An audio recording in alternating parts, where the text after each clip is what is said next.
છોટાઉદેપુર જિલ્લાના બોડેલીમાં દબાણોનો સફાયો. બોડેલીની ઢોકળિયા ચોકડી પર સ્ટેટ આરએનની અને નગરપાલિકા દ્વારા કરવામાં આવી કાર્યવાહી. સ્ટેટ હાઈવે ઉપર આવેલા દબાણોનો સફાયો. ચાચકથી ઢોકળિયા ચોકડી સુધી આવેલા દબાણોનો સફાયો કરવામાં રેલવે ફાટક ઉપર ઓવરબ્રિજ બનાવવાનો હોય જે અંતર્ગત કાર્યવાહી. પીઆઈ, પીએસઆઈ અને 100 પોલીસ કર્મચારી સાથે દબાણ હટાવવાની કાર્યવાહી હાથ ધરવામાં આવી હતી. છોટાઉદેપુર જિલ્લાના બોડેલી નગરમાં આજરોજ તંત્ર દ્વારા દબાણો હટાવવાનો સિલસિલો શરૂ કરવામાં આવ્યો હતો. બોડેલીના ચાચકથી ઢોકળિયા ચોકડી સુધીના રસ્તા ઉપર ઓવરબ્રિજ બનાવવાનો હોય જે અંતર્ગત કામગીરી શરૂ કરવાની, જે અંગે સ્ટેટ આરએનબી અને નગરપાલિકા તથા પોલીસ પીઆઈ, પીએસઆઈ અને 100 પોલીસ કર્મચારીઓ સાથે આ દબાણ હટાવવાની કામગીરી શરૂ કરવામાં આવી હતી.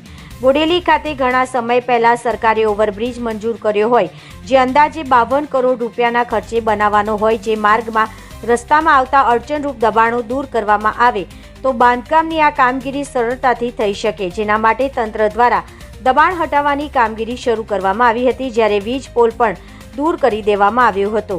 ઉલ્લેખનીય છે કે દબાણ હટાવવાની કામગીરી શરૂ કરવામાં આવતા ટ્રાફિક જામ જેવી સમસ્યાનો પણ સર્જન થયું હોય, પરંતુ ડાયવર્ઝન આપતા ટ્રાફિકની સમસ્યામાં રાહત થઈ હતી.